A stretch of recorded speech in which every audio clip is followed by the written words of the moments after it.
Right, well, good afternoon, everyone. Thank you very much for joining us at this investor forum. It's certainly been an eventful year. We've been bombarded with headlines ever since January, and I'm sure you're keen to hear how these have impacted the management of your portfolio. My name's Mark Atkinson. I look after investor relations for the company. We'll start today with a short presentation by Craig Baker and Stuart Gray from WTW.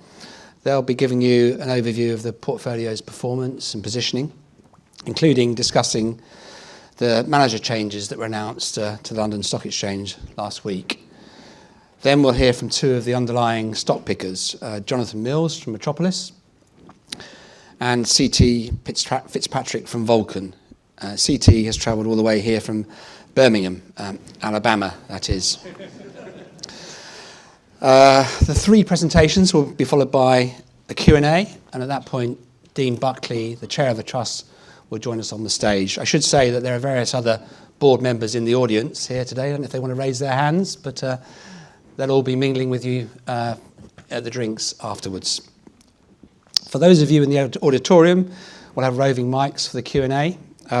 If you're online, you can submit your questions through the Q&A function on your screen.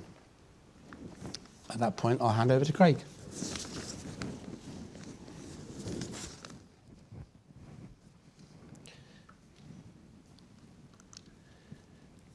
Great, thanks Mark, and good afternoon everyone. Another great turnout, although Stu and I are not naive enough to think that you've come to listen to us, you've come to hear the stock pickers, but it does give us an opportunity to just update you on what's been happening in the trust this year. I'll kick off with an explanation of performance for 2025 to date, and we've got performance up to the end of September, so just a week ago. And also what's been going on in markets to explain that performance. And then Stu will dive into a bit more detail on what's been going on within our portfolio. But before I do dig into performance, I've got the obligatory summary of our approach. Many of you will have seen this slide many times before and heard me talk about it many times before, but it is important just to reset. It does give good context for everything we'll go through in the next hour or so. So just as a reminder, we are a truly global multi-manager approach. And we're essentially finding who we think are the world's greatest stock pickers and then asking them to run a highly concentrated, bespoke portfolio just for Alliance Witan, made up only of their very best ideas. And then our job at WTW has got a few parts to it. So one is to identify who those great stock pickers are from all around the world. The next is to decide what weightings we should give to each of those to come up with the perfect blend in the portfolio so that stock selection will drive everything. We're trying to avoid big macro bets driving the portfolio and want stock selection to always be the reason for outperformance or underperformance in short periods of time. We then, on an ongoing basis, will be thinking about whether we need to evolve those weightings in order to think about managing risk in the portfolio. And occasionally, we do take the decision to replace one of the stock pickers with another stock picker if we think that's in the best interests of shareholders. So that's essentially how it works. Up here, we say what we think that means. The key advantages of this approach are relative to other global equity trusts or open-ended funds that you could invest in. So one, that high conviction, only their best 20 ideas maximum. Two, diversification, because we're blending managers that think about the world very differently. Three, competitive costs. We use both the scale of the trust and the scale of WTW to keep the OCR at a very competitive level. Four, exclusive access. We do actually get you access to managers, some of whom aren't available in UK retail space other than through Alliance Witan, but in every case, you're getting their best ideas portfolio that can't be got any other way in the UK retail space. And then finally, the board ensure that we continue this 58-year running streak of growing dividends for the trust as well. So that's the backdrop as a reminder. Let's dive into performance. The first thing I'll say for 2025 to date is that it's another year so far of positive absolute returns. Over the period that we've been managing the portfolio, which is now 8.5 years, it's achieved a return of 115%. So it's a very strong absolute returns over any period you want to look at. However, relative to the benchmark index, so far, 2025 has been a very tough year for lots of managers, but for us in particular over this period of time. So to give you a feel for this, our return in the first 9 months has been 3.3%, which is 6.9% behind that benchmark index. And it's about 4% behind each of the peer groups that we tend to look at for that 9-month period. So the first being other investment trusts that follow a global equity approach. There's a small number of those, there's only 11 including us. And then secondly, the much more representative Morningstar database of over 600 global equity funds that are out there. As we show on this slide, the vast majority of the underperformance this year has come from the third quarter of 2025. And actually within that, a large part of that has come from specifically the month of September. And I'll come on to talk about the reasons for that. But it is important to say that that now means that since inception, that 8.5 years, we are now 1% per annum behind the MSCI All Country World Index. That's not where we aspire to be. We aspire to be well ahead of that. And over the course of the next 15, 20 minutes, Stu and I will talk about why we're very positive on the fact that we'll be able to do that going forwards. But it is worth, before I leave this slide, just pointing out that although it's been incredibly tough to beat that MSCI All Country World Index benchmark, that has been true generally. There are 3 other metrics that the board tend to look at as well to judge our performance that we talk about at every one of these and the AGM, namely the equal weighted version of that index, more representative when the market has been very skewed to a small number of companies, and these 2 peer groups. The good news is that over 3 years, 5 years since inception, pick your time period longer than 12 months, we've significantly outperformed all of those. So let's dive into a little bit more detail of why there's been that poor relative performance over the first 9 months of this year. And this chart tries to do some of that, but I'll put a bit more context around it. Ultimately, as you would expect, stock selection has been the reason for the underperformance. As I said before, we try and make sure that is the case, so that shouldn't be a surprise to anyone. But importantly, that's not because we've been owning a number of companies that have had profit warnings or done incredibly badly in their businesses, and that's reflected in significant share price drops. That hasn't been the case. In fact, the majority of our portfolios continue to do very well from a fundamentals perspective. Instead, it's because we haven't been invested in some of the things that have been on a real tear this year within the index. There's kind of 3 groups of companies that I'd highlight that have really driven market returns this year that we've not had as much exposure to as the index. The first group is a bit like in recent years, some of the stocks that have done incredibly well for a number of years, some of those have continued to do very, very well. We've got 2 examples up here in red on the bottom 5 there, NVIDIA and Broadcom as examples. Typically, our long-term fundamental managers that we've got in place would be getting out of those stocks as their valuations get a bit more stretched. So not a major surprise that we're underweight some of those things. Secondly, which is a bit different for 2025 than the last few years, that there's been a lot of stocks from outside the mega cap pool that are a bit more speculative in nature that have done incredibly well this year. Often, a lot of these have not been profit-making companies. Indeed, some of them haven't even been making revenues, and we'll touch on that as we go through. But they've been linked to themes that have been driving the markets, AI being an obvious one.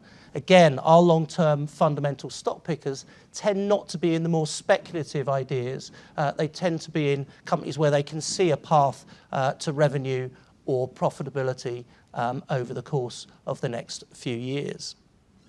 And then thirdly, there have been some stocks driving markets that have been benefiting from fears of sticky inflation and hence keeping interest rates high in the US. So things like US banks in particular. We've been pretty neutral in financials, as we often are, but we've had less in developed market banks than some other areas of the financials market.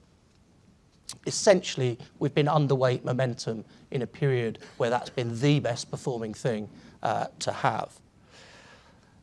On the manager side, we've got up here how some of the managers have done. I mean, it's just a 9-month period, but the manager that's been by far the worst performing of our managers this year is GQG, who have been pretty much the best performing manager in every other period I've ever stood up here when talking about the portfolio. Their underperformance alone accounts for about 40% of our underperformance this year. Ultimately, they rotated the portfolio out of some of the things that have done incredibly well for them and have become very defensive in their portfolio, in particular in the last 6 to 9 months. Now, they may turn out to be absolutely right on that, and I'll talk through some reasons why there is some exuberance in markets, but at best, they're a bit early, shall we say. The other 2 managers we've got up here, one of which is Vulcan. CT can talk about his portfolio much better than I. This is just a 9-month period. Vulcan have done very, very well for us over a long period of time. SGA is the other one up there. They suffered from a number of software companies that got hit on the fear of AI taking over from them, despite those companies actually continuing to do pretty well in their businesses. Interestingly, as Stuart will explain later, SGA is no longer in our portfolio, although them coming out of the portfolio recently was not a consequence of performance. To put this in perspective, they've actually outperformed since the period they were in the portfolio. So I've now got a quick series of 4 slides that will give you a feel for what's been going on in markets and why we sit here actually really quite excited about our portfolio relative to if you were sitting, for example, in a passive portfolio looking like the market index. So I've shown this chart before.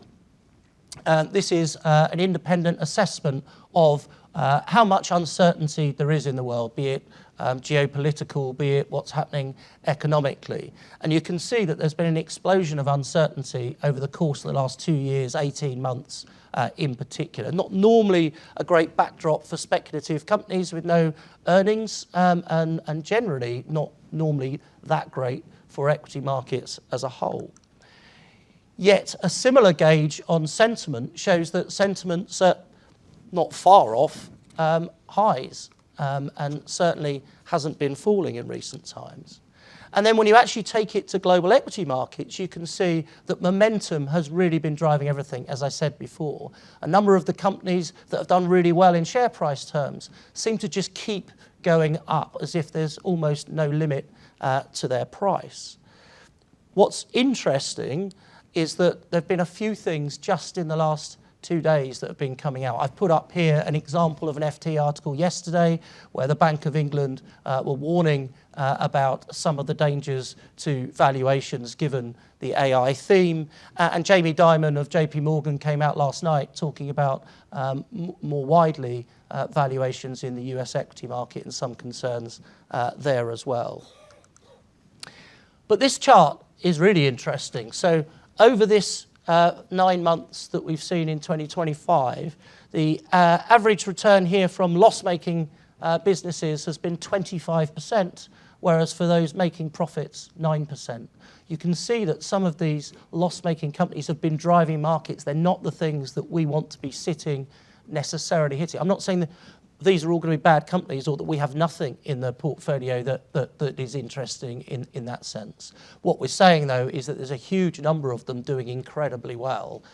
They're not all going to be winners in their respective areas. I've just given 3 examples on the left-hand side. I could have picked quite a few. The one I'd pick out is on the bottom, not because it's up nearly 400%, but because not only is it not profitable, it hasn't actually made a single dollar of revenue yet. to put this in perspective. Now, they're all following an AI theme or being able to be linked to something like that. On the right-hand side, I've just given examples of stocks that are actually in our portfolio that have continued to do well business-wise. And just because the market either isn't focusing on that area or just thinks, well, they're not doing as much in AI, so therefore they're a threat to AI, they've actually seen some share prices come off despite their businesses continuing to do well. So we sit here today pretty comfortable about our portfolio in that it's made up of businesses that are pretty robust in that they're not just about one speculative theme, which may continue for a while, but if it turns down, that certainly won't hurt our portfolio. And generally, these are businesses that would still do relatively well if there was some kind of market turn as well. I shall hand over to Stu at that point. Very good.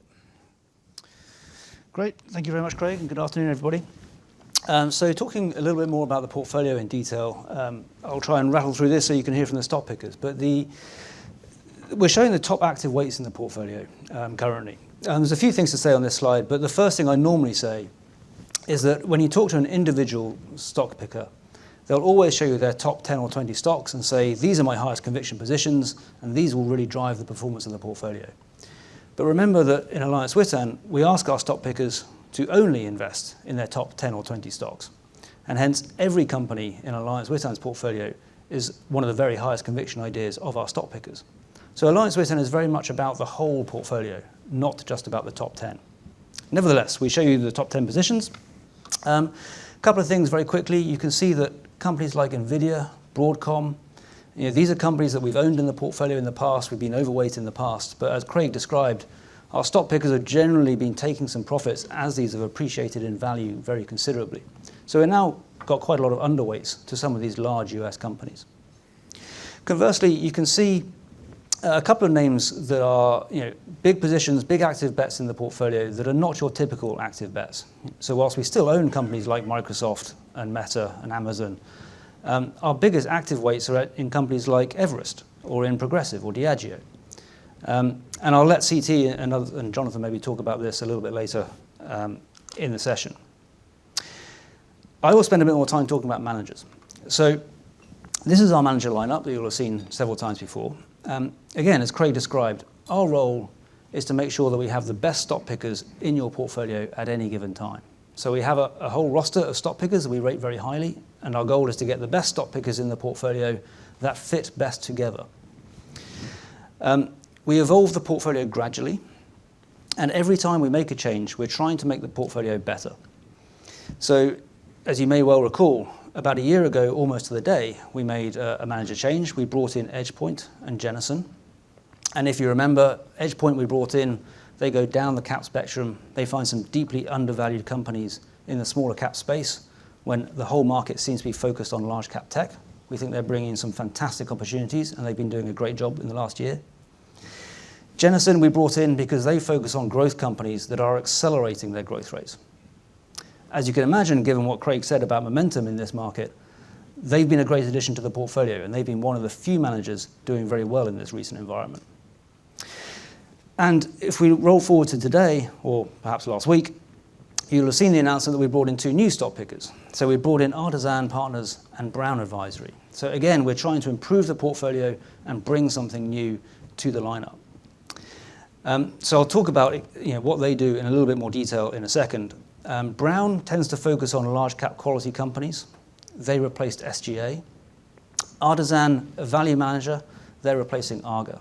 So we're making that trade because we have higher conviction in these 2 managers and how they're positioned and the ideas they're bringing to the portfolio for going forward. Very quickly, on the point about allocating capital to these managers. Again, you may recall that we typically rebalance very occasionally.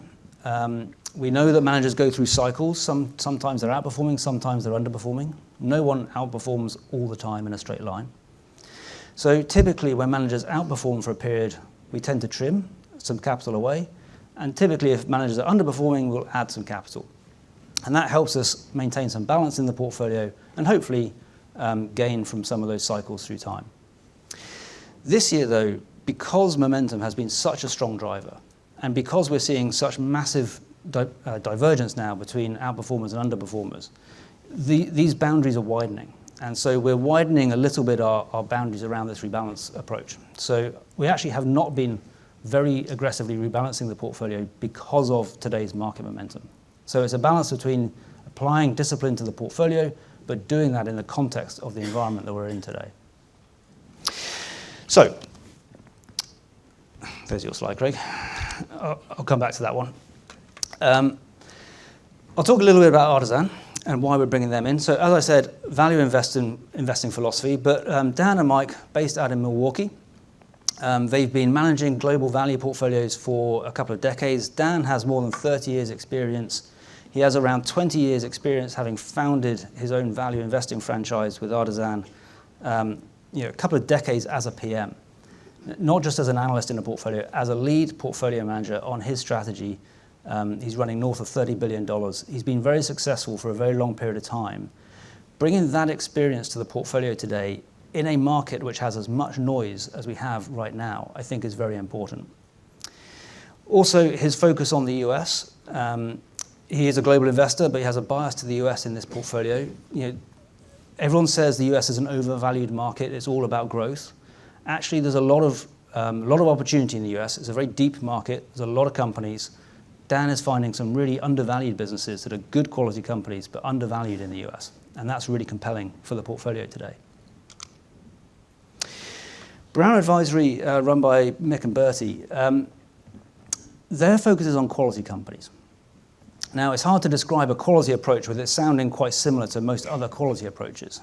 They're looking for high and sustainable return on investment capital. Companies that have got good barriers to entry or some moats, that means they can sustain high growth rates for long periods of time. What makes Mick and Bertie a bit different? Two key things. The first thing is their focus on customer loyalty. So when you think about all the barriers to entry that companies have, their focus is on why does a customer keep coming back to this business to buy their products and services again and again and again. If you have customer loyalty, if you're doing something unique that makes your customer come back, you have that loyalty, you have pricing power. And that's very important in an inflationary world. So in an increasingly unstable, uncertain, and potentially more higher inflationary environment, we think Brown is going to bring some ideas which are really important for the portfolio going forward.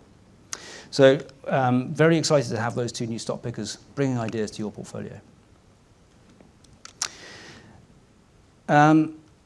Sorry, I'm going to do my outlook, and then I'm going to go back to the slide we skipped. So outlook. Very important to re-emphasize this point around uncertainty remaining high, yet market sentiment and market momentum is very, very strong. And I think that makes sense to a point. AI is transformational. It is growing very fast. It is accelerating. There is lots of reasons to be positive about AI. But the question mark is around how quickly the market is moving and just by how much and where these valuations are today versus the long-term certainty about some of these companies.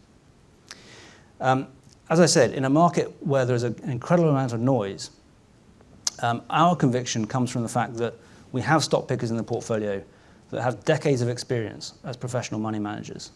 They have skills that are very high quality. They know what they're doing. And what they do is to understand businesses and to value companies. And they are good at what they do. In the portfolio, we have companies with strong fundamentals. The fundamentals, I think, are stronger than the market and certainly not being well reflected by market pricing today. So we're very cognizant that some of this optimism has come at the expense of some recent short-term underperformance. But the opportunity it's creating in the portfolio today is really quite significant. And that's the point at which I'm going to jump back to this slide, which just shows the performance of the portfolio over different periods, 1, 3, 5, and since inception. And it's breaking down the returns of the portfolio by what is driven by the fundamentals of the companies growing through time versus how much is coming from the price of the portfolio in the market. So the dark purple bar is really the growth of the fundamentals, and the fundamentals of what drive share prices in the very long term. And what you can see is, particularly recently, but over all periods, the fundamental growth of your portfolio has been stronger than the market. And this, again, is where our outlook and our conviction in the portfolio comes from, which is we have great businesses growing their fundamentals, and we think they're deeply undervalued. And at that point, I'm going to hand over to our stock pickers to tell you more about that. Second of all, we're going to hear from CT. He'll describe his approach to investing, value investing all the way from Alabama. But I'll hand over to Jonathan, who's come all the way from Amersham, just outside of London, if maybe you're more or less familiar with that than Amersham, than Alabama. But anyway, Jonathan, let me pass over. Thank you.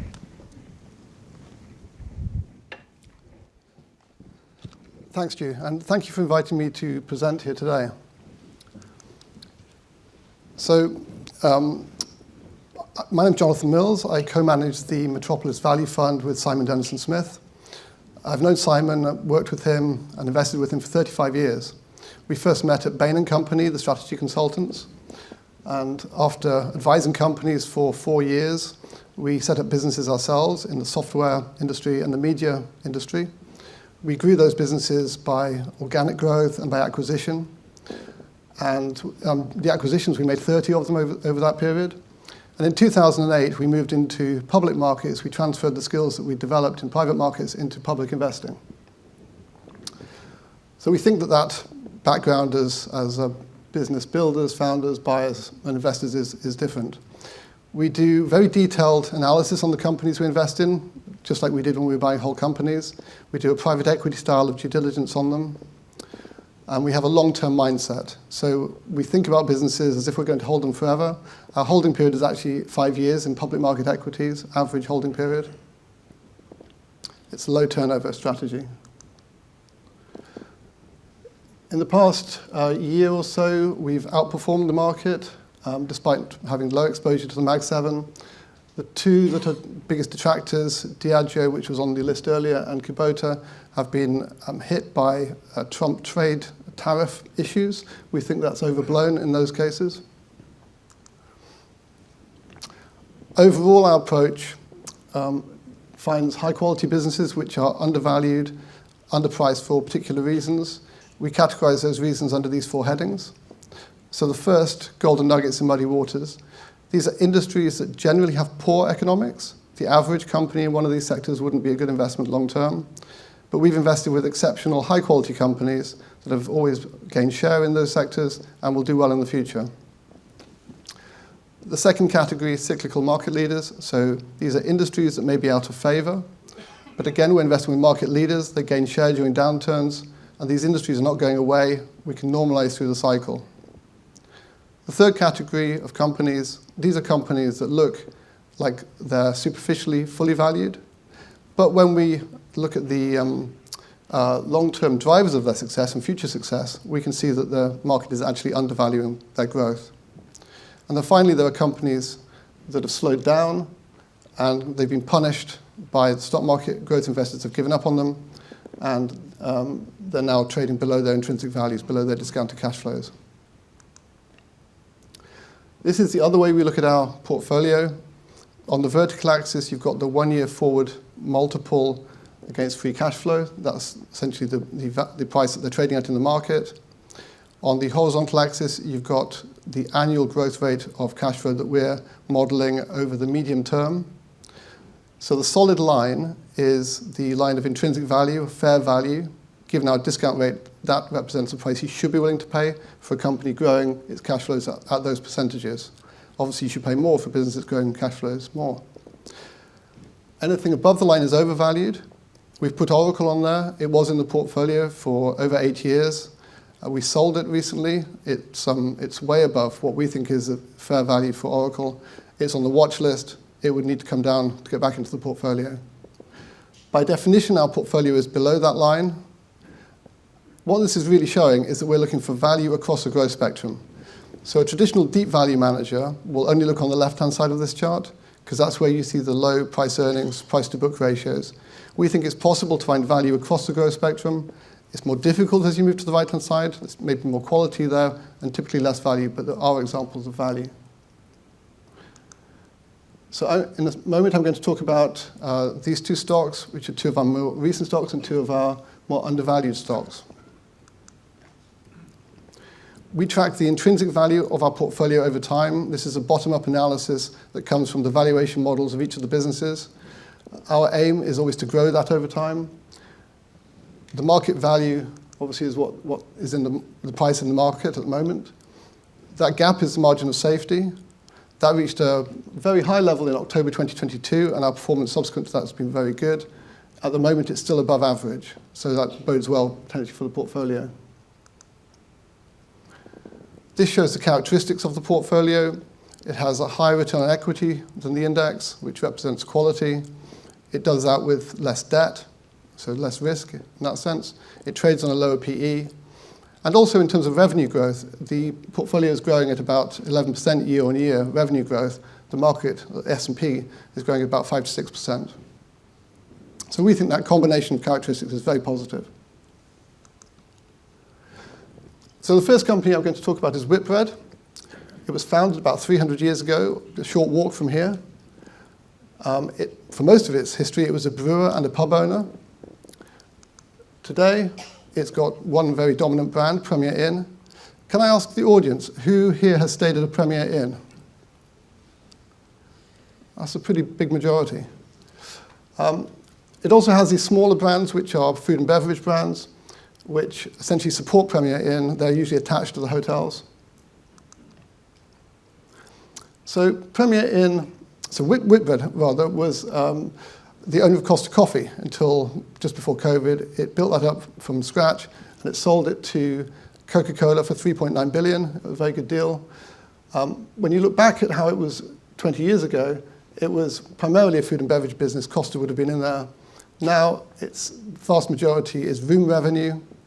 That 72% revenue is actually about 90% profit. 90% of the profit of the business is coming from Premier Inn.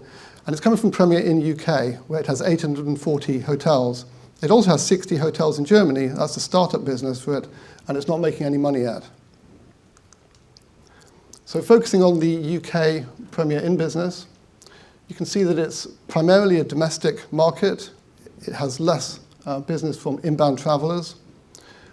And it's also a more business-oriented market. Half of its room nights are sold for business purposes rather than leisure. Over time, it's been relentlessly gaining share, along with the other branded hotel chains. And this has been at the expense of the independent hotels. It's incredibly difficult to run an independent hotel in the UK now. I was speaking to one just a few days ago, an independent hotel in Harrogate, and he was saying that given the increases in NI, the cost of labour, the amount of money they have to pay to the booking companies, that it's basically impossible to make a profit. His business has been for sale for some time, but he can't find anyone to buy it. And so the number of independent hotels, that's completely normal in the industry. The number of independent hotels is declining all the time.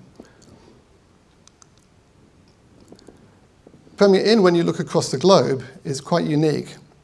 There's no other company we found with such a dominant hotel brand in a single market. It's also got a very unusual business model. Most of the hotels that you see that are chains are not actually integrated at all. You have a company that does the property development, another company or individual that owns the hotel asset, the real estate. You have a brand that may be licensed from Hilton or Marriott or one of those kind of companies. The hotel is operated by another company that actually employs the people that work in the hotel, and a lot of the business comes in from the online booking companies like Booking.com and Expedia. Premier Inn, as I say, is different. It does its own property development. It owns the majority of its freeholds. It controls the brand, markets the brand. It also employs all the staff, and it's very good at running hotels. It has a really good focus on efficiency. And importantly, it does all of its own distribution. It sells all of its hotel rooms itself, almost all. So in terms of the property, the fact it owns half its property gives it some advantages. Firstly, it means it pays less rent, so in a downturn it has protection. It can do sell and leasebacks when it wants to raise money, if that's sufficient. And it also has a very strong covenant, so when it is signing leases, it's always the preferred bidder on properties. But coming to that distribution, the selling of the rooms, Premier Inn essentially gives no money away to the online travel agents, the booking.coms. An independent hotel would give away 20%, and a lot of their business would come from that route. So on £100 of room night revenue, they may be giving away £14, whereas Premier Inn is giving away £10. It has a very well-respected brand, both in terms of value and quality. It's typically regarded as a 4-star experience at a 3-star price. We did our own analysis of this. We looked at 50 Premier Inn hotels and compared the Google results, the ratings on Google Maps, to their nearest competitors, with those hotels within a 15-minute drive. We found that they were generally more highly rated. And interestingly, the ones that we found that were lower rated, we spoke to the company about, and they were able to immediately explain why, and it's because they were hotels that were tired, that needed a CapEx refresh. So it was reassuring that there was a very obvious reason, and they were on top of that. So Premier Inn in the UK, currently 86,000 rooms. They can see they've got a pipeline to get them to 98,000, and they have a plan filling in the gaps in the map to get to 125,000. So there's a lot of growth there from organic growth within the business.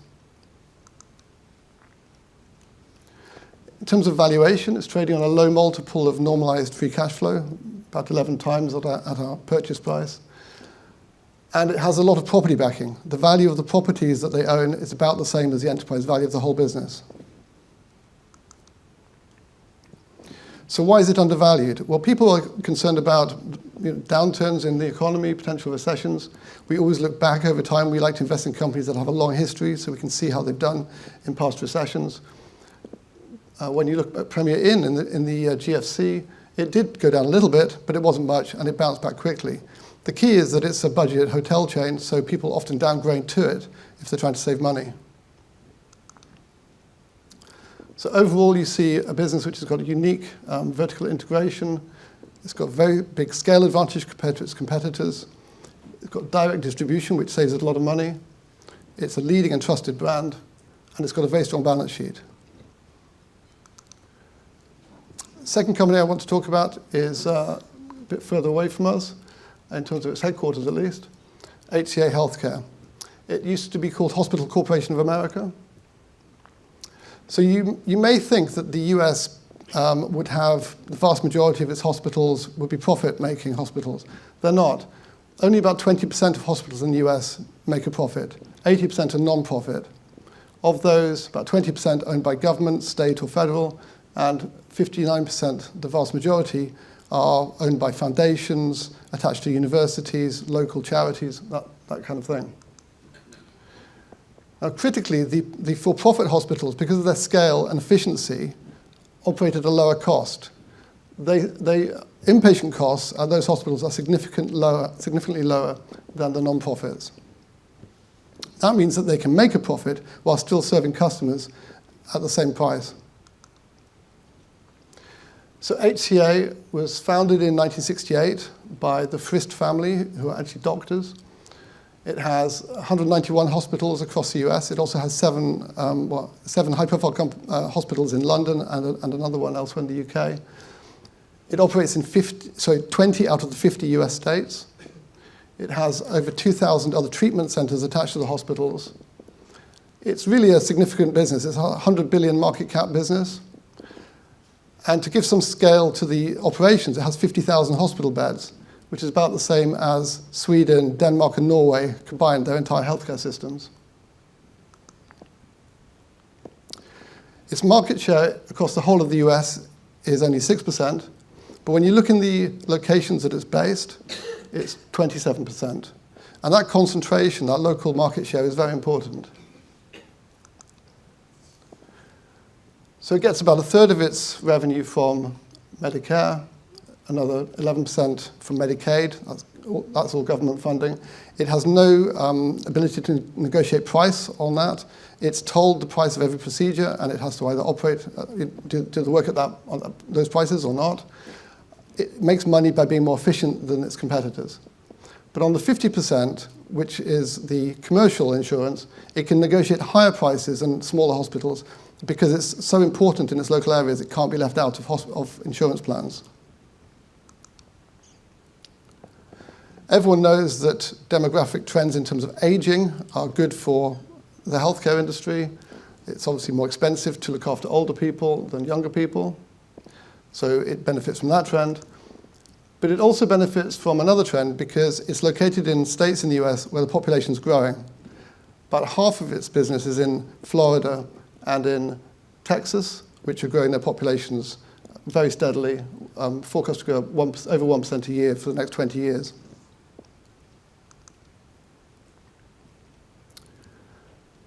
Comparing it to its competitors, its nearest competitor, commercial competitor is Tenet. It's over 3 times larger. That gives it a significant margin advantage as it's spreading its costs over a wider revenue base. So why is it viewed negatively at the moment?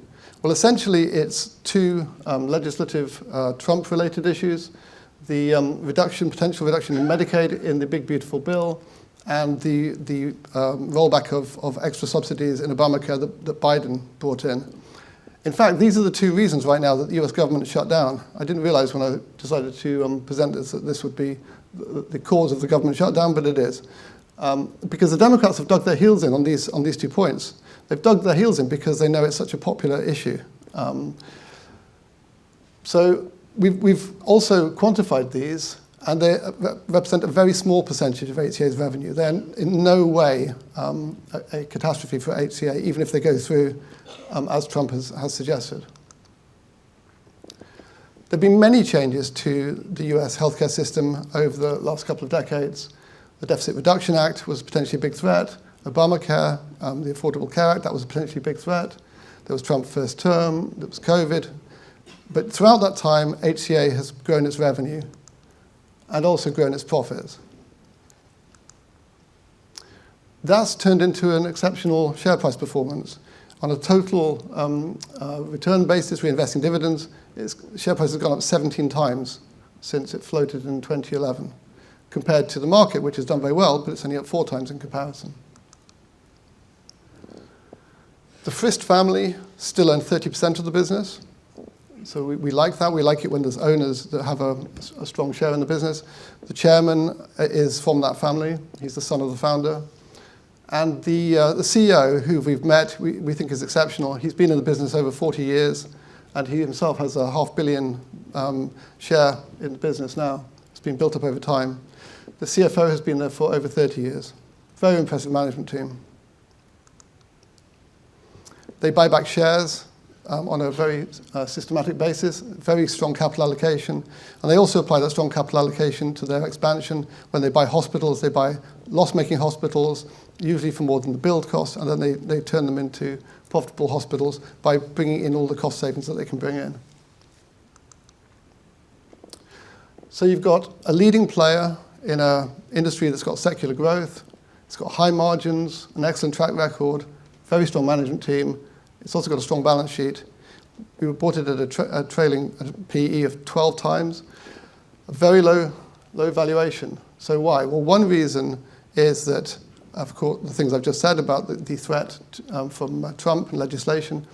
But the other reason is that it's not seen as an AI company. But actually, when you talk to the management of HCA, they employ data scientists. They apply a lot of data analytics to their business, because what they're trying to do all the time is to look for sources of competitive advantage within their business, benchmarking across the different hospitals. What's this hospital doing that's better than this hospital, and that they can spread across the whole network. That's how they drive the efficiency in their business. And so AI is actually potentially hugely beneficial for them because it helps them to analyze their data more efficiently. Thank you.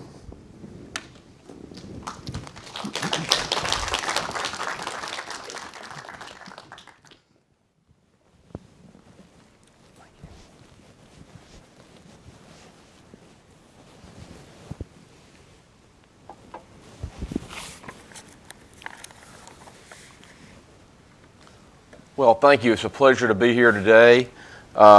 Just some brief information, a brief introduction to our firm. Everybody's been very kind to tell you a little bit about us. But as has been noted, we're in Birmingham, Alabama, very different than Birmingham, England, if you've never been there, but we are named after Birmingham, England, which we're very proud of. We have 43 employees. We have 14 members of our employees are on our research team, so we're research-centric. 21 of our employees are owners in the company. We're very proud of that. We currently have about $6.5 billion under management. And now the most important thing on this page is the last statement. We are value investors. When you think about value investors, you think about people who are looking for discounted securities, cheap stocks in the vernacular. However, we do not. We are value investors, but we do not look for cheap stocks. We look for businesses with inherently stable values. Most of those businesses are overvalued by our math most of the time. However, from time to time, enough of them become discounted to help us form our portfolios. So when you take those two things in combination, we call it our dual discipline. We're as disciplined in the types of businesses we'll buy as we are in the price we're willing to pay. So we want to own businesses over our 5-year plus time horizon. Whenever we make a decision, we're viewing it through the lens of 5 years. Not next quarter, not next year, but what are the next 5 years going to look like? I can't tell you what the next 5 years are going to look like for very many companies. For the companies we own, we have a high degree of confidence that they're going to become more competitively entrenched, produce free cash flow, and steadily grow their values over our time horizon. So if you're going to have a long-term time horizon and you're going to hold things for a long time, it's critically important that the values be stable over that long-term time horizon. We don't want to buy something that's statistically cheap at a point in time, but then something happens, and yes, it was cheap, but the value itself was unstable. And you turn around a couple years later and you've lost money, things didn't work out the way you thought, not because you made a mistake on the front end, but because the value itself was unstable. So as value investors who focus on value stability, we can take advantage of stock price volatility when it occurs, and I'm going to go through some examples of that in a second. But we like stock price volatility. By limiting ourselves to stable value businesses, we can take advantage of stock prices when they are volatile. So I'm pleased to be able to tell you that we've enjoyed double-digit returns recently, and actually over the long term as well. But since January 1st, which is the time period we were asked to comment on, of 2024, we've been up in the mid-teens. We're very happy with that. Key contributors, Microsoft and Amazon. I'll talk more about all these names later. Key detractors, LVMH, and Skyworks Solutions. Oh, and you know what? I think I am not. There. Sorry. Now you can see. Okay. So next slide is our portfolio. This is every name in the portfolio. I'm going to go into more detail about some of them later. But our largest position is Microsoft. At the bottom of the portfolio, our smallest position is Visa. Other names, second largest position, Everest Group. I'm going to spend some time talking about that. That's something we bought almost exactly a year ago. Followed by Amazon, Alphabet, United Health Group, another new purchase, CoStar, TransDigm, Salesforce, CBRE, Ares, and MasterCard. And then again, Visa. I'll talk more about MasterCard in a little bit. Portfolio activity. What have we done since January of 2024? If you look at this, we're 5-year investors, but you'll see some things that have come in and out of the portfolio fairly quickly. First one, Live Nation. We bought this and haven't held it nearly as long as we intended, and the reason is a good reason. The stock has rallied really hard since we bought it. We paid, we think, around 50 cents on the dollar for this business, half of what we thought it was worth. The stock's gone up an awful lot, and it simply got very close to our estimate of fair value. As value investors, when something reaches fair value, we don't want to own it anymore, no matter how much we like it, because we no longer have a margin of safety. So we exited that name and used it, very importantly, to buy more discounted names in the portfolio, which I'll talk about in a second. LVMH, we did not hold that very long. We intended to hold it for a long time, but we had a lot of volatility with tariffs, which I'll talk about in a second. With that volatility, as much as we like LVMH, we actually had other opportunities to buy even better businesses at even larger discounts, which we did. Other names that we purchased during this time period, CoStar Group. They're the leading provider of data analytics to the real estate industry. You talk to, I mentioned CBRL. CBRL is the largest real estate services company in the world. You see their signs around London. You see them around all over the place, literally all over the world.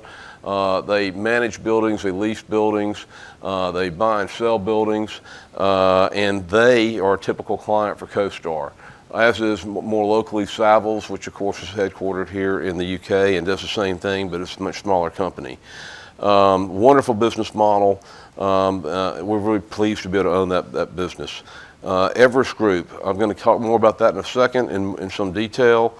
Recent purchase. Ares Management, they're an alternative asset manager. This is a company that specializes in credit. That part of the alternative asset universe is growing faster than private equity. Wonderful business, thrilled to have the opportunity to own it. And then United Health Group, which I mentioned. We're very pleased to add that to the portfolio, we think at a very attractive price. Names exited, I mentioned Live Nation and LVMH. General Electric, we exited over a year ago. General Electric was a fantastic investment for us. I wish I had a longer to speak about it, but that was a company that had fallen on hard times. It had been one of the stable value companies we would own. We call these businesses our MVP list. We won't own anything not on our MVP list. We took it off the MVP list over a decade ago because the company had fallen on hard times and just frankly been mismanaged, and its value became unstable. There was a big change in management about 4 years ago, and they started righting the ship and fixing it. The company improved itself dramatically, and it became the value became stable again. We had the good fortune to add it to our MVP list right before COVID hit. After COVID hit, it was down about 50%, half of our estimate of fair value. We were able to buy it during COVID and then sold it. A fantastic investment for us about a year ago. KK&R, another alternative asset manager, similar to Ares in some ways, but a lot bigger. We owned that for about 6.5 years. It was a fabulous investment. We paid less than half of what we thought it was worth when we bought it. The value itself compounded at a mid-teens rate while we owned it. For 6.5 years, compounding the value year in, year out at mid-teens rate. That's amazing. We got that plus the price to value gap closing. That was a great investment for us. Skyworks was not a great investment for us. And we would have continued to hold it, but we had other things in the portfolio that we wanted to buy, even better quality companies at larger discounts. So we sold that. Carlyle Group, another alternative asset manager. It worked out really well for us, not as well as KKR, but we had solid double-digit returns owning that. Held it for about 5 years, and we exited that to allocate capital to other wonderful businesses that are more discounted.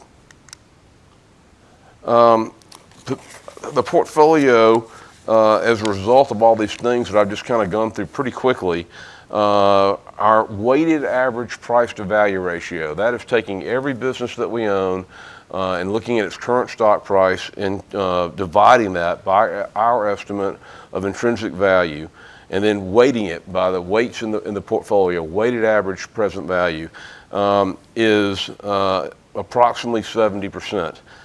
That's 70 cents on the dollar, 70% of our estimate of fair value for the whole portfolio. And that is despite double-digit returns. you would think that if the returns are, call it mid-teens kind of returns, if you're up that much, your values can't be up that much, so your price to value ratio should not be as attractive. The good news is good performance. The bad news is future performance won't be as good because your price to value ratio is not as attractive. And more importantly, you don't have the same margin of safety.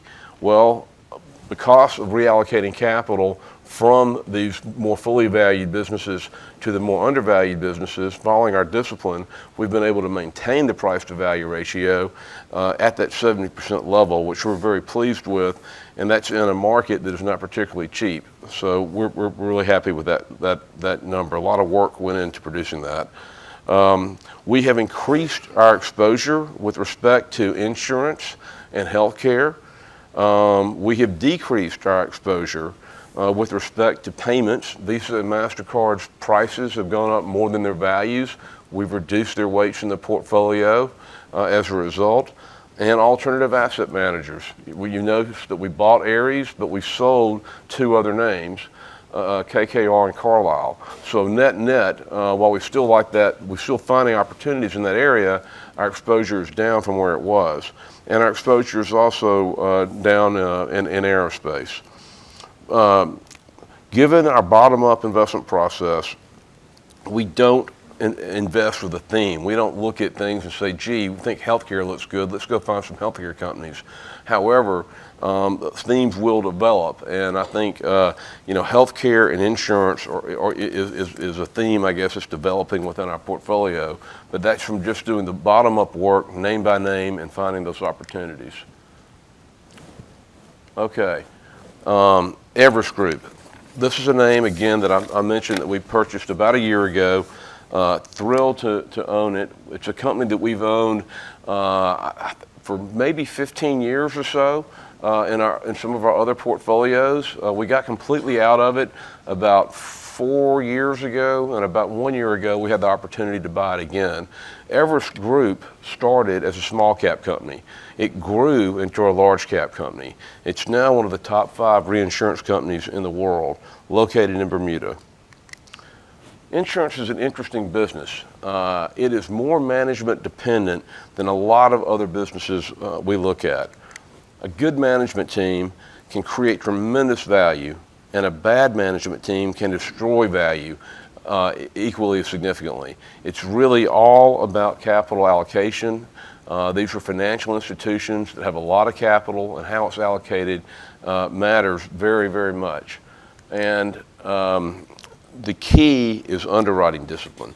It is a key differentiator. Some companies write at a profit, and they're very valuable. Some companies write at a loss. They still have value, but they're not nearly as valuable as ones that operate at a profit. If you think about your own personal experiences, we all have insurance. You pay your premium. You hope nothing bad happens, but if something does, the insurance company will cover some catastrophic event. What happens is they get to hold that money for a really long time and invest it, and they earn a return on it. Many companies operate with an underwriting loss, but the cost of that is low in relation to them going out and just borrowing money. Said simply, they can have an underwriting loss and have a low cost of funding and still earn more on their investments than they're paying out in losses. But those losses are real liabilities. The claims that they have, the reserves they have to set up to pay claims should something bad happen, they are real liabilities because they do have a cost.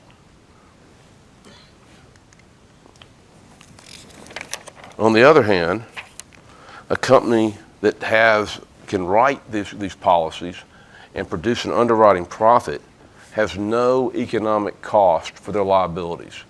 Think about having a mortgage on your home, but instead of you paying the bank pays you. That economically is what happens to an insurance company that has an underwriting profit. It should be worth a big premium to book value because the book value is understated. From an economic point of view, there are no liabilities. Everest Group has reduced underwriting profits on average for many, many years. Now, they have a reinsurance business that's called long-tail insurance. You don't know what's going to happen for a really long time. They also have a primary insurance, which is shorter tail.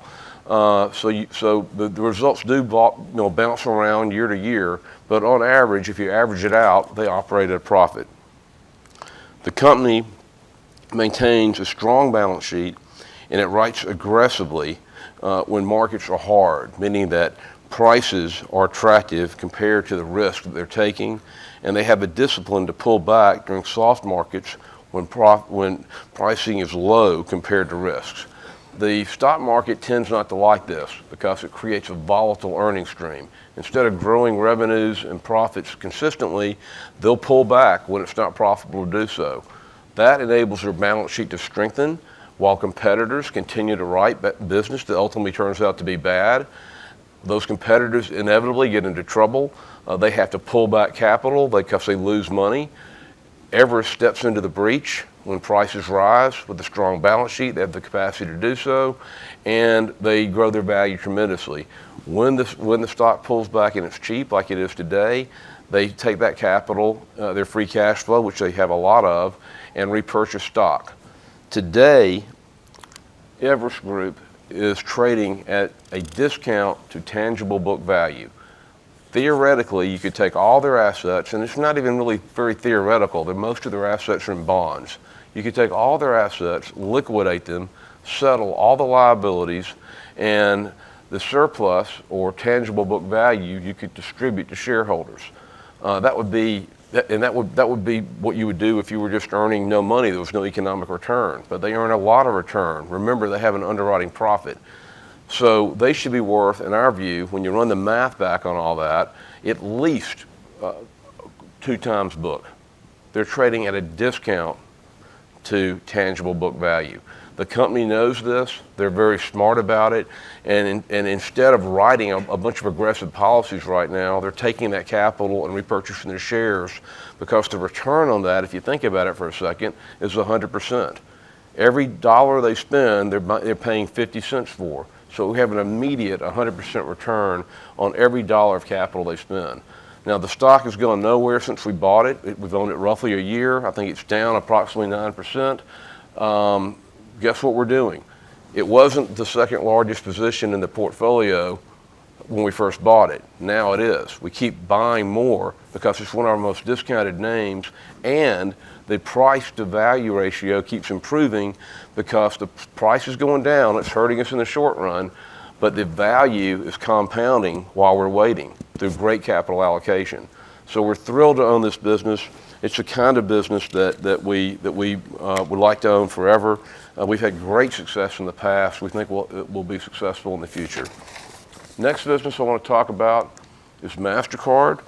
This is a business that we bought during the financial crisis. I mentioned we own Visa as well. I mentioned their weights in the portfolio are among our lowest weights now. The price has improved. The price has gone up a lot more than the value. Everest is the opposite. Its price is down, its value's up. That's why Everest is a larger weight and MasterCard is a smaller weight. We actually have used proceeds from MasterCard to buy more Everest. But MasterCard is a wonderful business. It's one of the largest payments companies in the world. They basically have a duopoly with Visa. American Express is in there a little bit. But competition between these two giant organizations is rational. They both compete on innovation and not on price. The company generates a lot of free cash flow. It has high returns on capital, and they, just like Everest Re, they allocate capital brilliantly. They buy their stock aggressively when it's cheap. They're one of the few companies that have made value-added acquisitions, and they've done a wonderful job defending their business franchise against a number of competitors. We've owned it now for about 18 years, and we've seen our value compound at, again, a mid-teens rate for 18 years. Now, I can find a few companies that are able to compound their values at a high double-digit rate for a year or 2 or 3, but to do it for almost 2 solid decades is unheard of. When we first bought MasterCard, we thought that we were paying 60 cents on the dollar. That was the week that Lehman Brothers declared bankruptcy. After we bought it, the stock was down a lot, maybe roughly 30%. I don't remember the exact number. They report earnings. The value is actually up, not down, which is now a 40-cent dollar. We bought more. It became one of the largest weights in our portfolio. I should probably get the slides to match my words. So there we are after the collapse of Lehman Brothers. Its max weight in the portfolio was 18% in 2019. Its minimum weight was 5.4% in 2014, and it's very close to that number now. Again, we size according to discount. The lower the price to value ratio, the higher the weight in the portfolio. Back during the financial crisis, we bought more at 40 cents, even though we'd lost about 30% in about 3 months. It looked really risky. Gosh, there's a lot of volatility. The stock's down. Why are you buying more of this? Well, it had net cash on the balance sheet, a huge free cash flow coupon. They had reported earnings in the midst of a terrible recession and still grew their value. There was very little risk. In fact, there was a huge margin of safety, and we added to it. But we had to suffer in the short run. We looked really stupid, quite frankly, between the fall of 2008 and the winter of 2009. But we looked pretty smart later. And that's where you come in. We need you, and we greatly appreciate you as our clients, of having our time horizon, taking the time to be here today, understanding what we do and why we do it, so that your patient capital can allow us to buy MasterCard after it declines during the financial crisis, so that it can allow us to buy more Everest Re today. And for that, we thank you very much.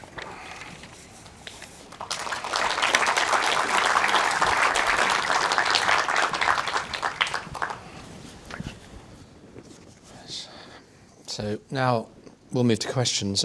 But before we get started, can I just mention that we've got some feedback forms in the bags on your seats. We'd be very grateful if you could fill them out. For those of you online, they're pinned to the Q&A function. We've had a number of questions in advance. Excuse me, I want to just scroll through these disclaimers. Right.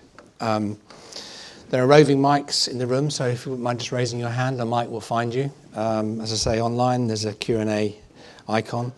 But maybe we'll start with a couple of the questions that came in advance. Craig, there's one here about performance. So what steps are being taken to improve poor performance? Yeah, so, well, the first thing to say is that we come in every day and say, have we got the best portfolio that we could have? So it doesn't matter what our performance has been. That's the number one objective every single day that we come in.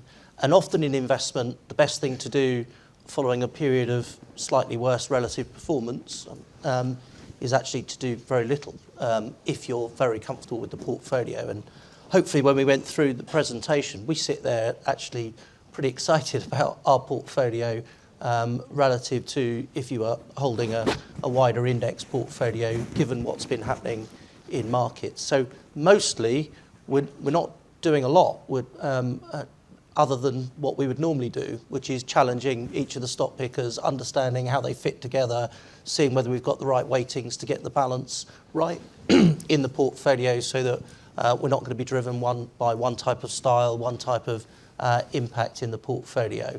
Now, we have made a couple of manager changes just because we thought there's a great opportunity to slightly improve the portfolio. We'll do that in time, but that hasn't been a response to short-term performance. That's been a response to this daily, can we get a better portfolio? Okay, I'm looking for hands in the room. If not, I'll carry on with the questions that came in advance. But there's a couple at the back there. Perhaps we could take the gentleman there, yeah. Oh, yeah. Yes, today Jamie Dimon said the stock market will go down 30% because of the the risk of the IT, the big IT companies. Do you think that is possible? Oh, it's definitely possible. The first thing to say is he did cover himself a little bit in that he said at some point in the next 6 to 24 months it might go down 30%. Well, I would agree. I mean, I think, you know, as we talked about, or certainly in my section, I went through some of the things that have been driving markets, and there have been a lot of these speculative, not profitable, potentially not even revenuable companies that have been doing incredibly well because they just fit an AI theme. As Stu pointed out, we're actually pretty positive about the AI theme, don't get me wrong, but that doesn't mean everything can just keep going to the moon. Some of these are going to be winners and some of them are not. And there's a time period before a lot of this adoption comes. So we certainly think those things are possible. We indeed build the portfolio knowing that that's always possible, that markets could take such a hit. It's not our central expectation that markets are going to go down 30%. We're not sitting here with a bullish or bearish view on the market per se. We're just making sure that we've got a portfolio that is generating really strong fundamentals that we think hasn't come through in prices, and therefore if markets go up or down, we should actually be able to produce better outcomes. Now, in short periods of time, that's not going to necessarily be the case, as we've seen in the last 9 months, but we feel pretty strongly over the long term that will be the case. Jonathan or CT, if he wants to come in on that at all? Sure. I mean, there's different ways of looking at this. A good macro way of looking at it, I think, is look at the Shiller CAPE 10-year cyclically adjusted PE ratio. That hit a peak in the dot-com boom of 44. It's currently at 40, so it's getting pretty high. So that shows us some potential risks. When you look at individual companies, if you look at a company like NVIDIA, it's nothing like as overvalued on a PE multiple basis compared to, for example, Cisco in the dot-com boom. Cisco was on a PE multiple of north of 100. NVIDIA's on, I think, 33. But NVIDIA has extremely high margins. It's got 56% net margins. Cisco back then had 14% net margins. So the question with NVIDIA would be, does competition come along? Does some of that CapEx spend that's driven their growth reduce? And so is it a fundamental correction that happens there? I mean, 33 times is also quite punchy, but it's not like some of the dot-com ones.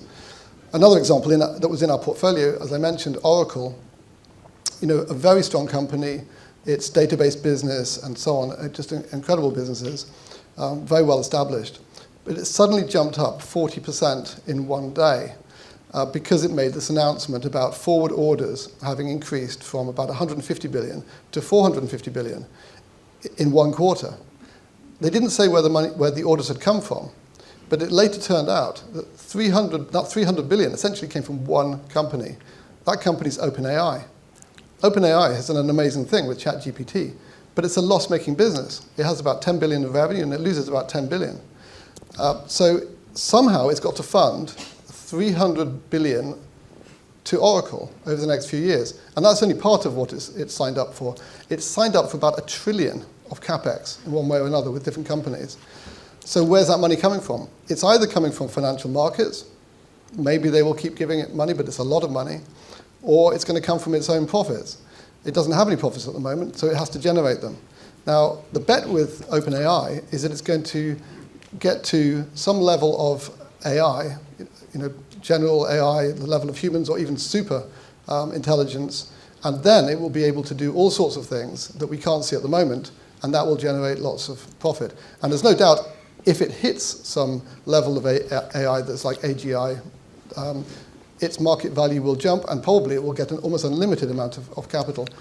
But if it doesn't, then I don't see how it's going to pay its bills to Oracle.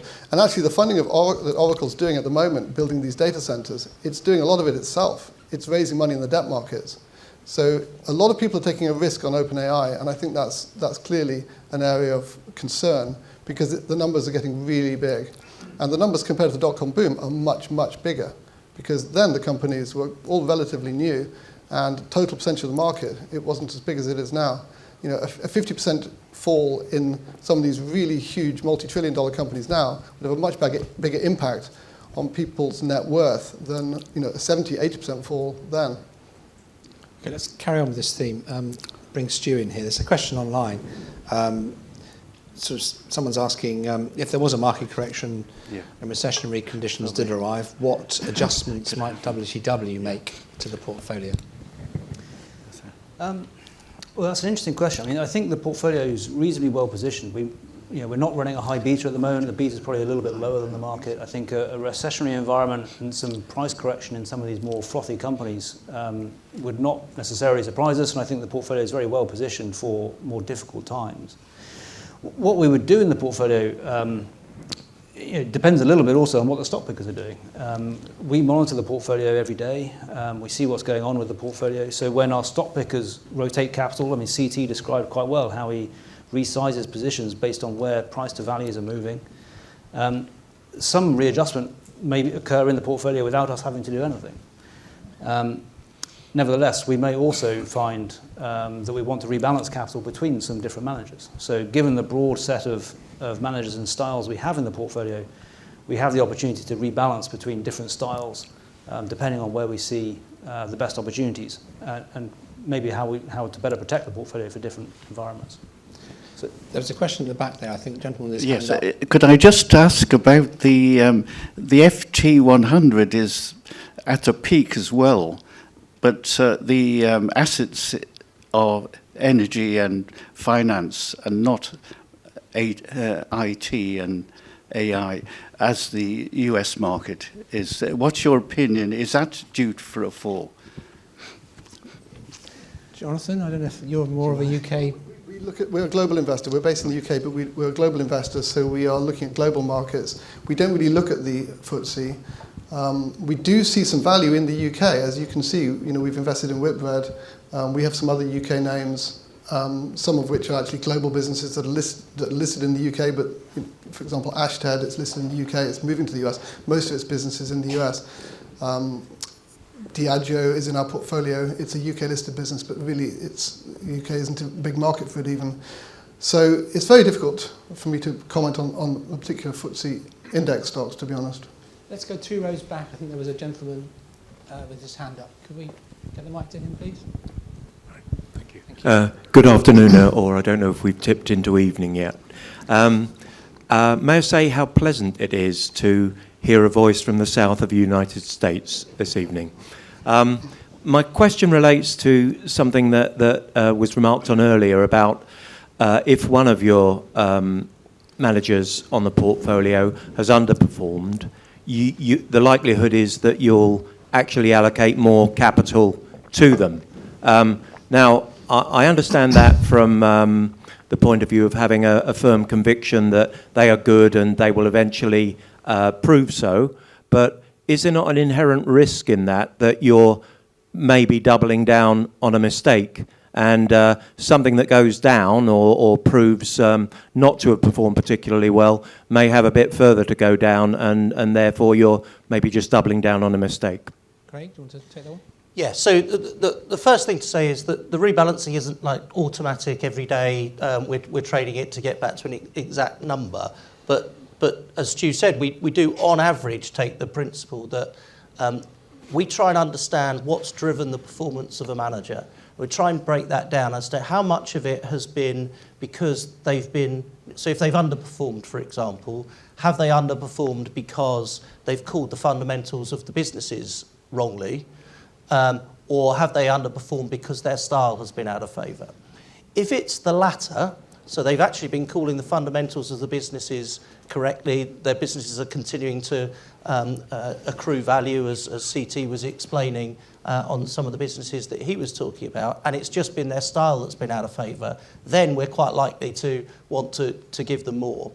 If they've underperformed because they've been calling the fundamentals of the businesses wrongly, then that would give us more pause for thought as to whether we want to do that. Now, just to be clear, everyone makes mistakes, so I'm not saying you suddenly then are negative immediately on a manager that's made some mistakes on the fundamentals of their companies. But that's the sort of thing we're trying to split between the two. So it's not just an automatic they've underperformed, give them more. It's why have they underperformed, and if it's because their style's out of favour, then give them more. And that also helps in the risk management of the entirety of the portfolio, because otherwise, if you start with a fairly style-neutral portfolio, if growth, for example, massively outperforms, you just end up with a growth portfolio rather than a market-neutral portfolio, and it's no longer what you were actually building a portfolio to do. Thank you. Let me just give a question for Dean, and if we go to the gentleman there next, but let me just, the one that came in advance for Dean. Does the trust review dividend policy? A 2% dividend is neither fish nor fowl.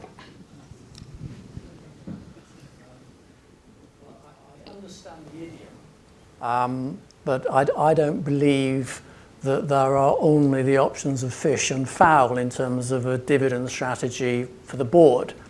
If we, just to recap on what our strategy is, we're a total return portfolio where capital appreciation and dividend growth both form part of the total shareholder return. As an investment trust, the structure of the investment trust also gives us some additional flexibility where when we need to, we can use reserves to ensure smoothness in the dividend payments.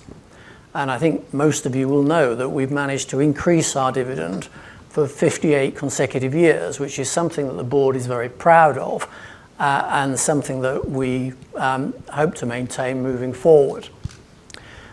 Also, when I talk to shareholders, which I will do later on upstairs with refreshments, dividend is the area where I get the broadest range of feedback from shareholders.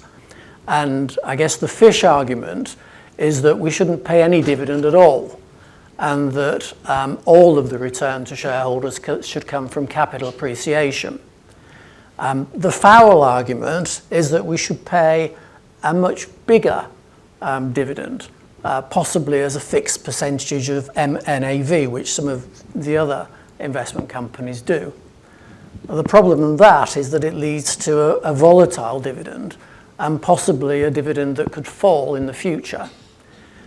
So where the board are is that we think that we appeal to the broadest church of investors by pitching our dividend at a slight premium to what you might get in the competitor global equity funds, whether they're open-ended and closed-ended.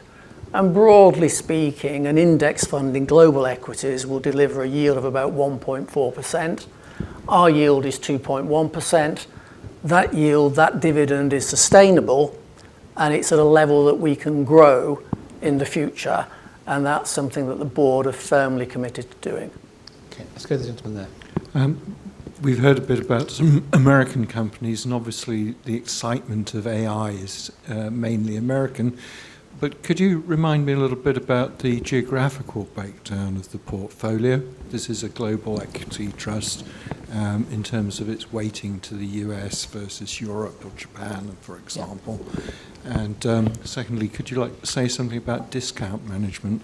Yeah, well, let's save the discount management for Dean, but the geographical exposures of the portfolio, perhaps Stu, you want to deal with this one. There's another question online along a similar angle to that, saying, why have you got so much in the US?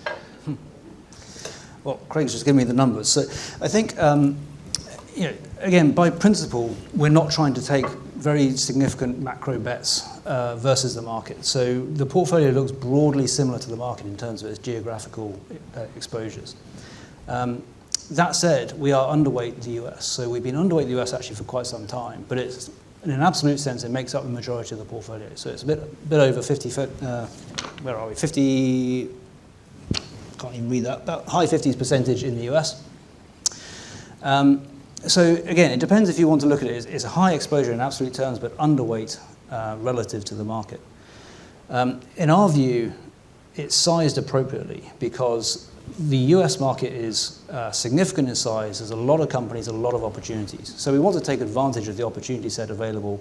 It's a rich opportunity set with some great businesses, some growth businesses, some deeply undervalued businesses. But equally, we do want to take advantage of the rest of the world. And so we're overweight, well, probably Europe and Japan, but only marginally. We have a bit of exposure to emerging markets, but not that dissimilar to the market overall. Within emerging markets, we've been long India and underweight China for a while. That has at the margin sort of tilted a little bit. We've had a little bit more exposure in China recently. But like I said, by and large, we're trying to take the opportunities at the stock level and not have significant deviations from the market at the total portfolio level. Okay, maybe we go to the discount question. Can you just clarify what the question was on the discount? Is it how do we manage it, or? Okay, so how do we think about the discount management, Dean? Yeah, we have a very strong approach to discount management. We believe that we are more attractive to shareholders if shareholders can rely on our discount being relatively narrow. So we ensure that we pay close attention to it, and at points where the discount is widening, we're quite prepared to buy back stock. And if you look at our discount management over many, many years, you will see that our discount has had lower volatility than our competitors. It's traded much tighter to NAV than our competitors, and we've needed to buy back less stock than they have to get that outcome in terms of discount. So we're very proud of the record that we've got on discount management, and we'll continue to focus our efforts on ensuring that that discount stays narrow. Okay, any more hands in the room? There's one here in front of this pillar.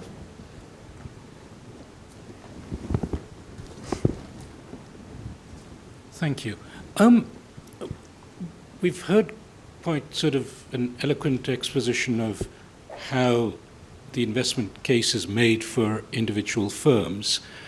Would it be possible to comment on what sort of time horizon falls into that analysis? So you found your firm that is $1 for 40 cents, but when do you hope, or in making that investment, when do you hope to cash out, or do you simply say, well, it'll be as long as it takes? Can I just clarify, that's a stock question, not a manager question, is it? It's about... It's a stock question, yeah, but it's to the managers as to how they make that. CT goes first. Sure, thank you for that question. We want to be paid to wait. As long as we're being paid to wait, we're very, very patient. Because if the stock goes nowhere or it goes down and the value is continuing to compound, in your example you said 40 cents, well, pretty soon it's going to be 35 cents and then 30 cents. And at some point it gets to be so extreme that either the market can't ignore it or maybe a competitor can't ignore it. And they say, you know, goodness gracious, it would take me 10 years and a fortune to build this plant and equipment that I can buy at 35 cents on the dollar. Of course, they won't be able to buy it at 35 cents on the dollar. They'll have to bid up more. And that's when you read these big headlines in the paper that such and such is being taken out and the stock is up 50% in a day. Sometimes it's just the market itself will just turn around and say, you know, we were negative on this, and then all of a sudden it just, you know, turns around. Like Oracle, Jonathan, we owned Oracle in the past. We didn't own it currently when Jonathan did, but you know, the market was negative on Oracle forever, and Oracle just kept doing its thing. They bought in a ton of stock. They generated a lot of free cash flow. They made the investments that ultimately led them to be able to offer OpenAI, this cloud computing business. And the stock is up, you know, dramatically in a day. And I noticed that Jonathan wisely sold it. Good job, in my opinion. But you know, the key is to being paid to wait. I talk about how important value stability is. Our companies produce a lot of free cash flow. If nothing else, the cash flow just builds, and it accretes to our value. And our companies do grow. They do grow their bottom lines. And so if we're being paid to wait and our values are compounding, say, at 10% a year, frankly, they're compounded faster than that, then we'd be happy to have the stock go nowhere, because as the price to value ratio continues to improve, we just add to our weight. We just buy more and buy more and buy more. It takes patience, but sometimes you don't get paid for years, and then all of a sudden you're paid in a very dramatic fashion. Sometimes the stock does tend to steadily get closer to fair value. But we're happy, we're patient forever as long as the value is compounding. If the value's not, that's when we stop everything and we say, we made a mistake here. If these companies are as good as we think they are, the value should be moving north. And if they're not, then we have to reassess it, and perhaps we made a mistake and we'll have to reallocate capital and move on. But long-winded answer to your question, our patience level is forever as long as the value is compounding. Jonathan, I don't know if you want to add anything to that? Well, we have a very similar approach. So, if the share price is going down, that's not a problem for us. The problem would be if the fundamentals, the revenues, the profits are going down. If those are going up in the way that we expected, given our models, then the cheaper share price is just an opportunity. And how does it turn out in reality? Our average hold period is just over 5 years. So that means that some stocks actually go up quite quickly, and we sell them within a year or two, just because of the share price movement. Other stocks we've had in the portfolio for over a decade, but they've still been good investments. We've had Cisco in our portfolio for over 12 years, and it's been going up at about 13% a year on average, compounding. And actually, we've done much better than that because of our trading, because as stocks go down, we buy more. As they go up, we sell. As they get closer to intrinsic value, we've been compounding that at about 17% a year. So in a way, what can be better than a stock that stays in your portfolio because it's never hit intrinsic value, but you compound at that kind of rate? Okay. Another question there? Thank you. Strictly from a UK perspective, what is the panel's view on UK house builders at the moment? View on house builders, was it? UK house builders, yes. Jonathan? We have looked at house builders occasionally. We've never invested with one. And I think they're tricky businesses. What we look for is there's three headings that we look at in terms of the moat of a business. One is scale advantage, another is difficult to replicate assets, and the other is customer stickiness. And there's various subheadings under that. But when you look at a house builder, there's very little in the way of customer stickiness, because people buy a house from Barratt's and they don't buy another house for 30, 40 years. So that makes it quite difficult for us to get those over our quality score. The other thing about them is, of course, they are dependent on the availability of mortgage finance. Higher mortgages can influence that business. So I wouldn't say that I'm anything like an expert on that sector, because we've never invested in it. Just one last question. How about this person's government's large investment in social housing? I mean, they say 300,000 houses are going to be built each year, and a large percentage of them, we go back to the 50s, are going to be social housing. What comment would you have on that, if any? Well, all I can say at the moment is I know that very little is being built. And I think that the government needs to look quite seriously at what's going on. Particularly in London, the number of starts in the property market for flats and indeed commercial buildings is pretty much a record low. And there's all sorts of reasons for that. But fundamentally, things are not being built, and I think that's the biggest issue of all. Okay. One final question. Would your comments on building contractors be the same? People like Balfour Beatty, Costain, like Alpine.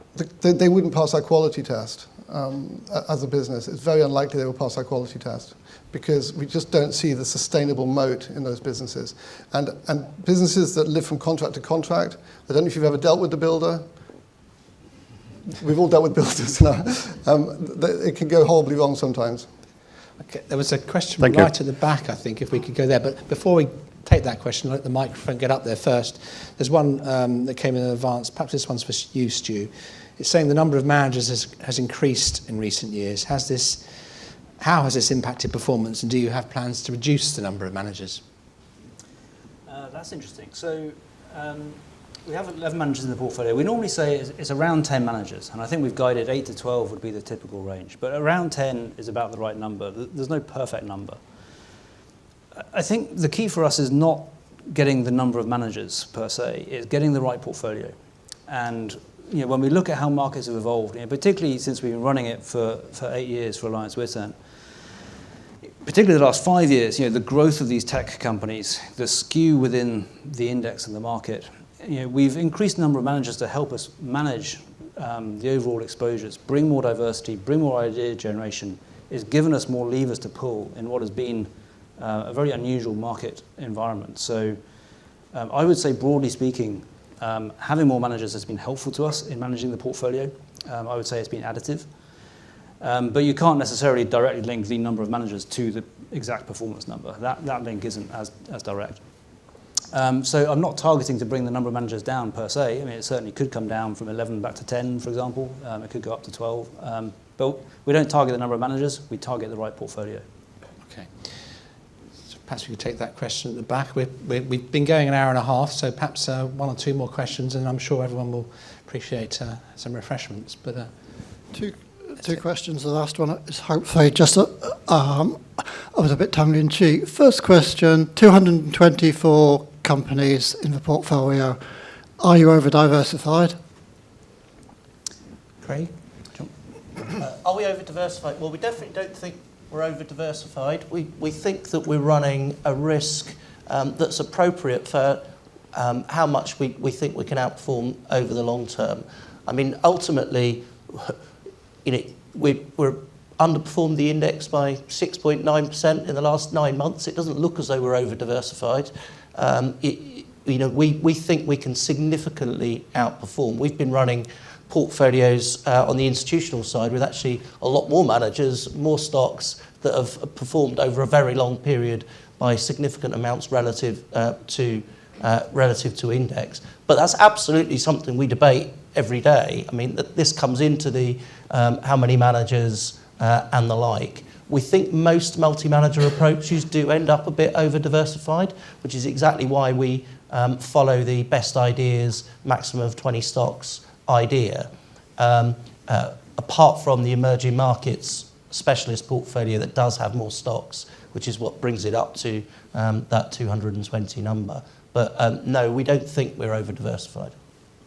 Second thing was an observation, the banter about Oracle. Have you thought, or do you, ask the fund managers to comment on the overall portfolio, maybe lagged 6 months so they don't follow the herd, to comment critically or positively about any of the stocks? Not on an exhaustive basis, but it might be useful feedback for yourself. Stu, do you want to take that? Do you comment on the stocks? Do we ask the managers to comment on the overall 224 stocks? So we don't do that in the sense that we are constantly talking to our managers all the time. But remember, we deliberately pick managers to have very, very different investment philosophies and different investment processes. They naturally come up with different ideas. So there are some looking for high growth stocks that are accelerating their growth rates. There are some looking for very, very cheap companies that are good quality companies that can still grow but are deeply discounted. They're going to disagree on companies. We know that. So we understand their views more broadly across the market. We use their views to inform our opinion of the total portfolio. But we don't ask them to specifically comment on each other's portfolios. But all of their thinking does feed into how we build the total portfolio. And I think that's very important for getting the right balance. And that's very much Craig and our job, is just to think about that total portfolio and get the right shape to it. It's worth noting that we've got quite a large equity research team as well behind us, and that team is meeting managers every single day, and they are asking about stock ideas with all of those managers, and they would naturally include the stocks that we're particularly overweight in our portfolios as well. So we're getting lots of comments from managers, not just the ones that are in front of you today and in the Alliance Witan portfolio, but lots of managers, and we want to hear the challenge on those stocks, because we then challenge the managers that are owning them on exactly that point. Okay, I think we should probably wrap up, but we have maybe one last question from the room, if there is one. Gentleman down here, and then we'll call it a day and retire for drinks. Hi, thank you for your insight into your companies you invest in. I'm just thinking about the world debt problem and the reluctance of ordinary people to want to pay higher taxes. And I'm looking at the insurance companies paying things like Phoenix 9%, Legal in General 9%, Aviva 6%, Chesnara.